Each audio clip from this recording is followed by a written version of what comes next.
If people are interested in your healthcare, aging, disability, or accessibility solution, but funders still aren't improving the money, the problem probably isn't your impact. It's that your impact hasn't been translated into a fundable case yet. Give me the next 5 minutes and I'll show you how to turn user interest into a reason a funder can actually approve using a simple structure I call the funder justification framework.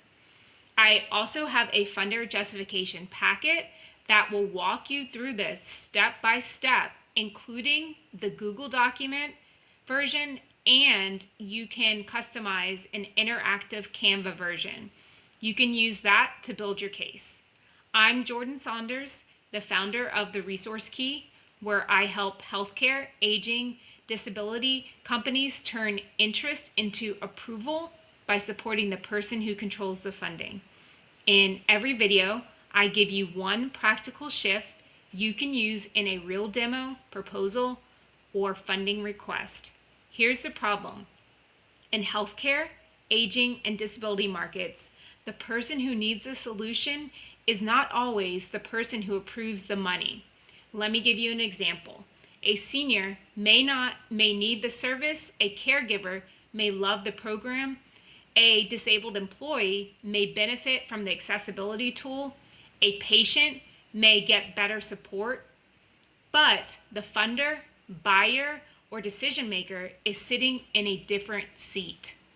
They are asking, why should we fund this? Why now? What risk does this reduce? What cost does this prevent? What proof do we have?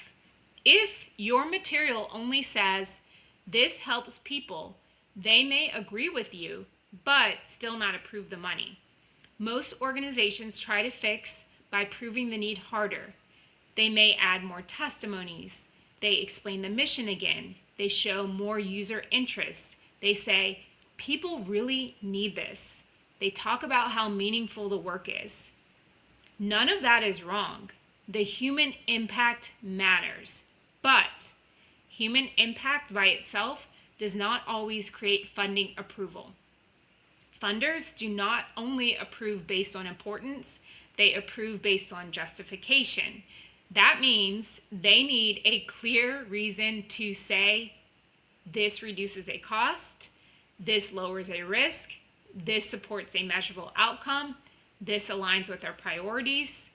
Interest opens the conversation, but justification moves the decision. That is the missing bridge.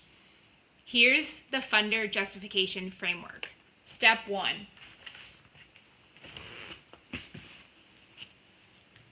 You're going to start with the user need.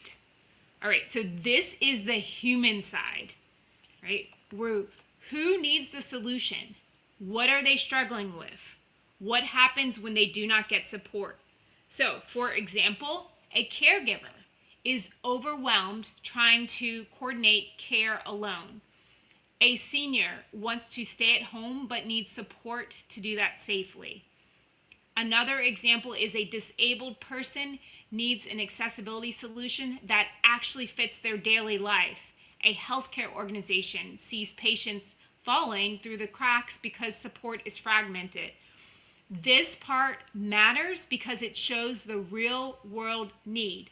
But I don't want you to stop here.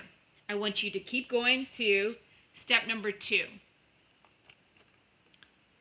This is where most proposals get stronger immediately.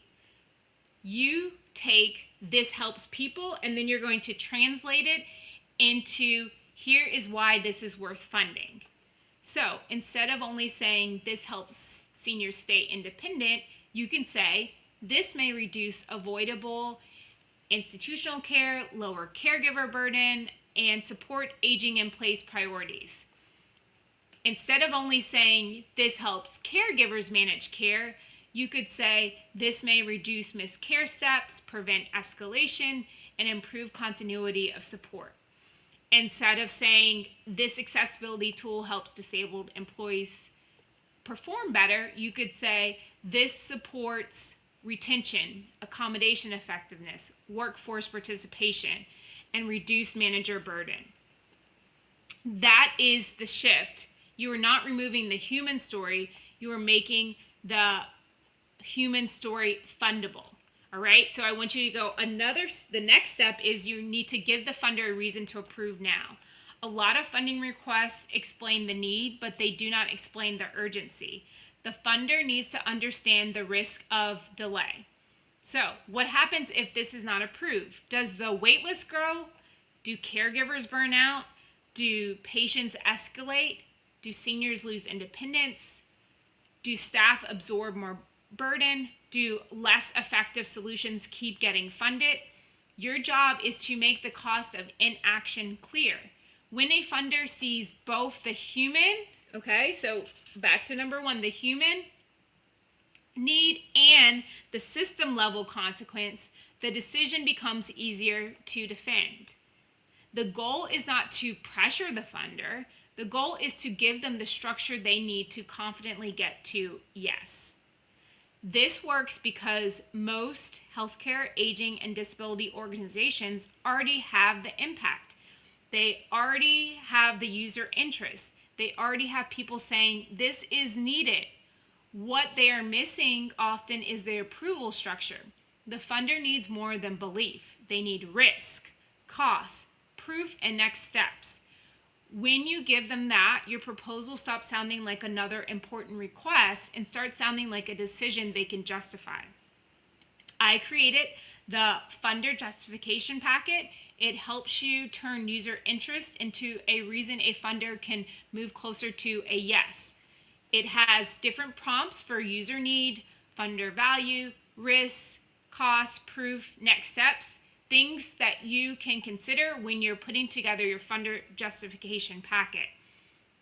You can use it after a demo, proposal, or funding request. It's shifting from this helps people into here is why this is worth funding. If you think this would be helpful for you, comment fund and I'll send you the funder justification packet so you can start turning this helps people into this is worth funding. What you are doing is important. Take the next step.